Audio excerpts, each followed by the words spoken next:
इस वीडियो को देखने वाले सभी विद्यार्थियों का एक बार फिर से इस चैनल पर स्वागत है। इस वीडियो में हम एफकेट इस परीक्षा से संबंधित एक प्रैक्टिस सेट लेकर आए हैं। यह प्रैक्टिस सेट इंग्लिश सब्जेक्ट का है। विद्यार्थी ध्यान दें कि अन्य कॉम्पिटिटिव एग्जाम्स के लिए भी यह प्रैक्टिस सेट उपयोगी होगा। और जो विद्यार्थी हमारे चैनल के ग्रामर और वोकेबलरी से संबंधित अन्य वीडियोस देखना चाहते हैं, वे चैनल के प्लेलिस्ट में जाकर कैटेगरी वाइज अलग अलग वीडियोस देख सकते हैं। प्लेलिस्ट में आपको अलग अलग वीडियोस मिल जाएंगे और विद्यार्थियों से निवेदन है कि वे डिस्क्रिप्शन में दिए हुए कुछ लिंक्स भी देख लें। तो आइए शुरू करते हैं। एफकेट also useful for other competitive exams English practice set 1 Question 1, 2, 3. Read the following passage carefully and answer the questions given below it. The two dominant features of our age are science and democracy. विज्ञान और प्रजातंत्र हमारे युग के दो प्रमुख विशेषताएं हैं। They have come to stay.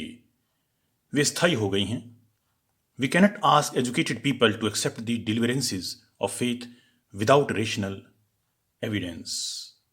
हम शिक्षित लोगों को तर्कसंगत प्रमाण के बिना विश्वास के द्वारा प्रदत्त चीजों को स्वीकार करने के लिए नहीं कह सकते।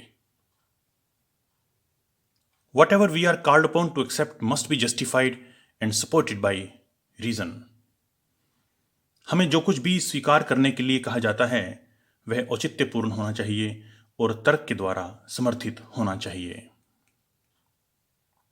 Otherwise, our religious beliefs will be reduced to wishful thinking.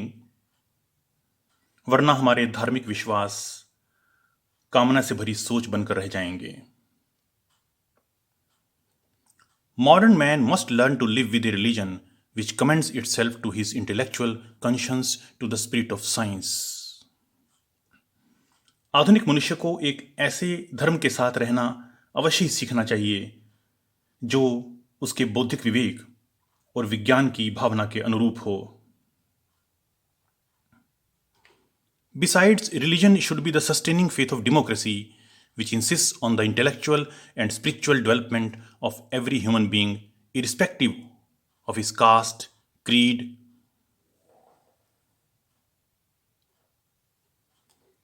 community or race.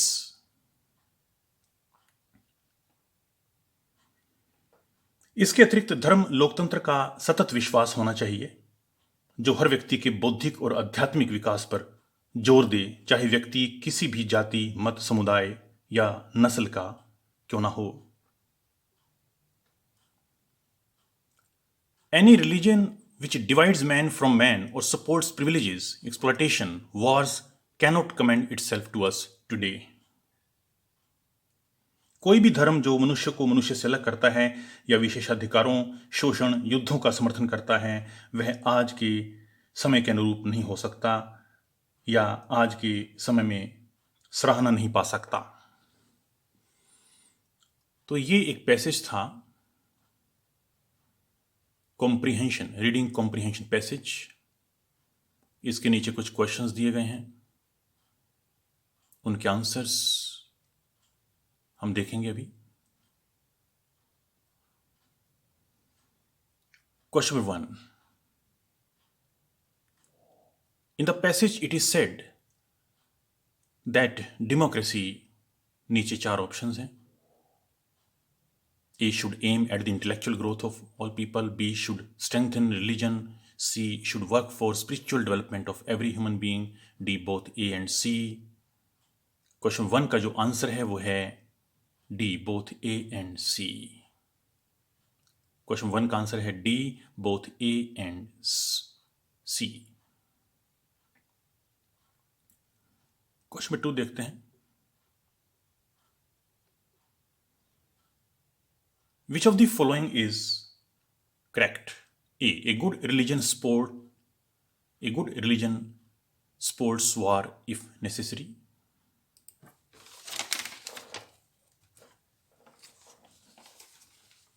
B, a good religion grants a number of privileges to people. C a good religion divides man from man, D a good religion sports democratic system. Question number 2 का answer वो है D, a good religion sports democratic system. Question number 3 देखते हैं।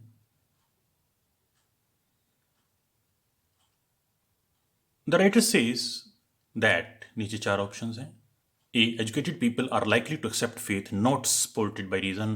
B. People should have unquestionable faith in religion. C. Faith and reason are two separate entities.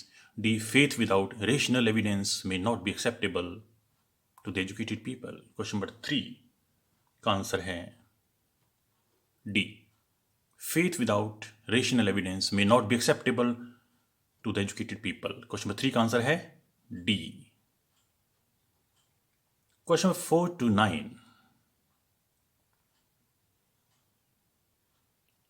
Select the most appropriate word from the options against each number. ये cloze test है। एक paragraph हम देख रहे हैं, एक पैसेज देख रहे हैं, उसमें ब्लैंक्स हैं, हमें इन्हें भरना है। Ants go in groups to in search of food. भोजन की खोज में चींटियां ग्रुप्स में जाती हैं। टू डू दिस, इसे करने के लिए, ऐसा करने के लिए blank a few worker ants called scouts, कुछ वर्कर आंट्स जिन्हें स्काउट्स कहते हैं, go out of their nest, वे अपने नेस्ट से बाहर जाती हैं। To forage blank food. Once and blank source of food is found by a scout ant, it returns to the nest with a sample, while doing so it ejects a chemical and blank an invisible line from the blank of food to its nest. It then contacts other ants who also follow the blank procedure. More and more worker ants are brought in and the food is slowly taken back to the nest. ये paragraph इसे ध्यान से पढ़ें और blanks को भरना है। आप चाहें तो इसे नोट कर सकते हैं। क्वेश्चन नंबर 4,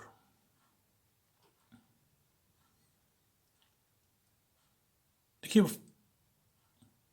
ब्लैंक जिसमें 4 दिया गया है उसका आंसर है ए, इनिशियली। तो 4 में लगाना initially, to do this initially, शुरू में ऐसा करने के लिए। क्वेश्चन नंबर 5 का आंसर जो होगा वो है सी, 4। तो 5 में 4 आएगा, फॉरेज फॉर यानी search for, forage for food यानी सर्च फॉर फूड। यहां 5 की जगह लगेगा सी ऑप्शन 4। क्वेश्चन नंबर 6 का जो आंसर है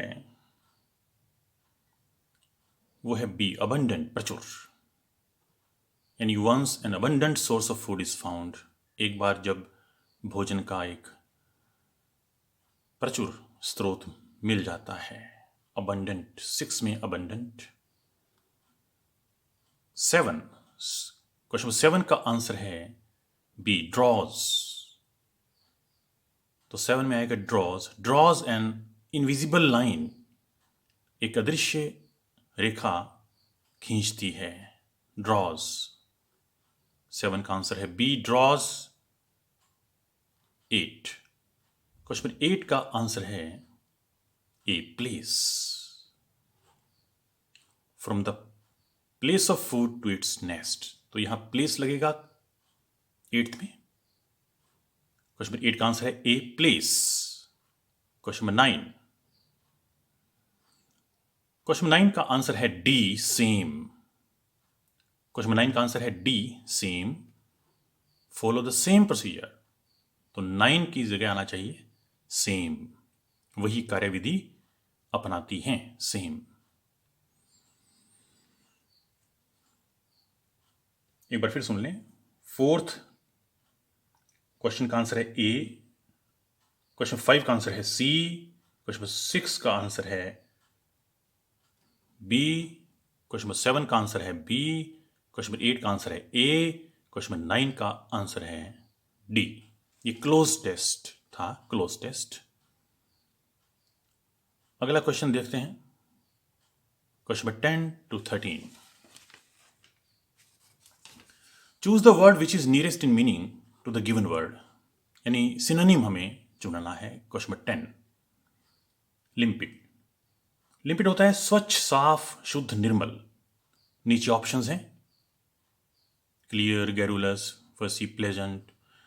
क्वेश्चन नंबर 10 का आंसर है ए, क्लियर। क्लियर का अर्थ होता है साफ, स्पष्ट, पारदर्शक, दोष रहित। तो क्वेश्चन नंबर 10 का आंसर है ए, क्लियर।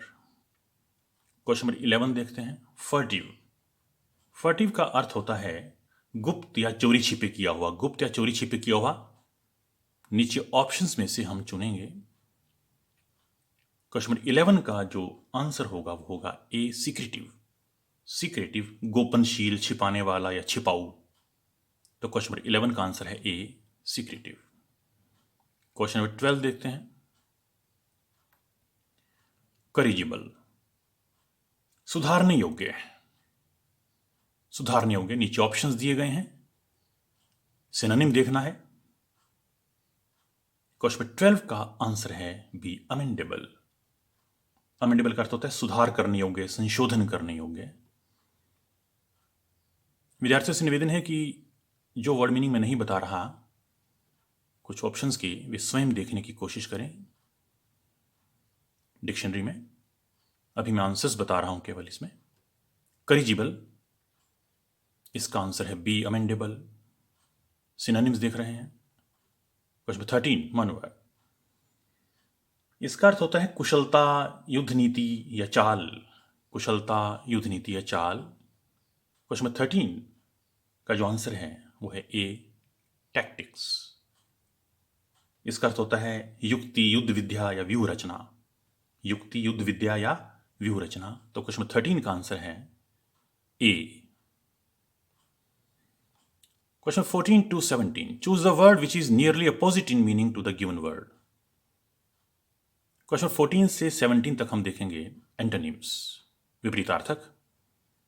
Question 14, gusto. गस्टो होता है उत्साह, जोश।